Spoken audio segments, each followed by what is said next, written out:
अपना सब कुछ सौंप चुके श्री राम तुम्हारे चरणों में। हम अपना सब कुछ सौंप चुके श्री राम तुम्हारे चरणों में। लो लगी रहे निश दिन अब तो हे राम तुम्हारे चरणों में। हम अपना सब कुछ सौंप चुके श्री राम तुम्हारे चरणों में। हम अपना सब कुछ सौंप चुके श्री राम तुम्हारे चरणों में।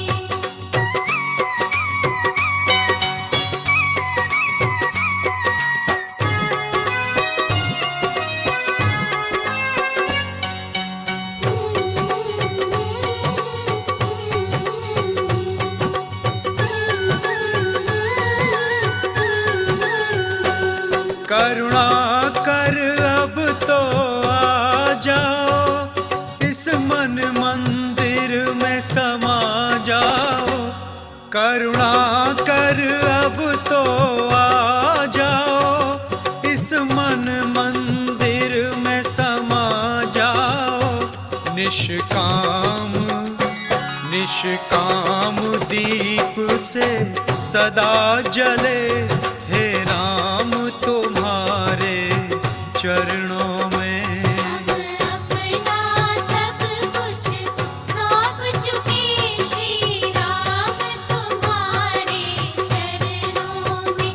हम अपना सब कुछ सौंप चुके श्री राम तुम्हारे चरणों में।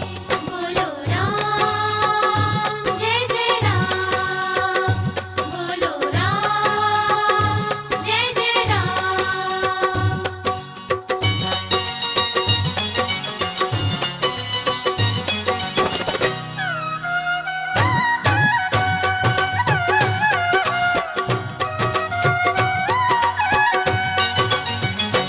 दुर्बल के दुख हम सदा हरें, परमारथ के हित कर्म करें।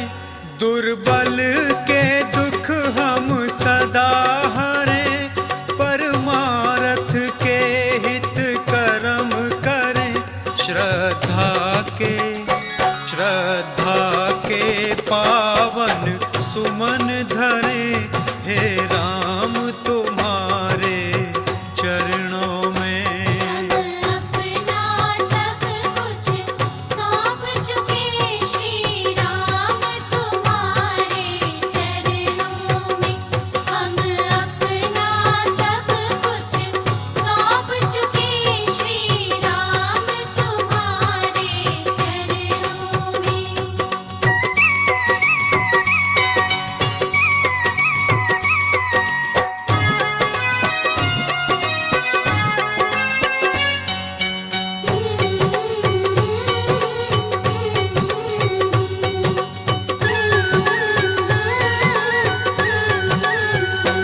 पृथ्वी पर पुण्य प्रवाह बहे, अब यहाँ न कोई कलंक रहे। पृथ्वी पर पुण्य प्रवाह बहे, अब यहाँ न कोई कलंक रहे। कोई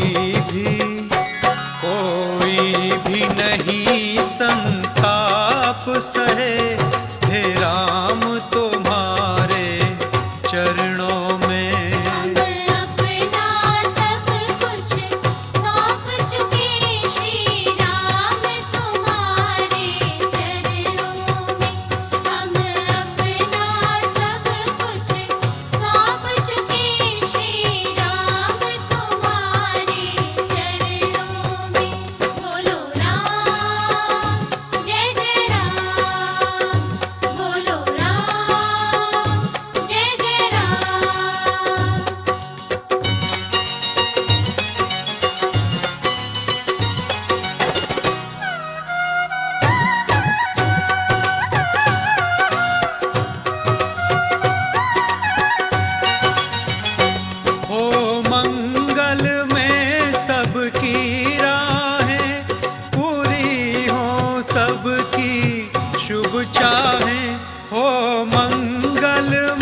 सबकी राहें पूरी हो, सबकी शुभ चाहें।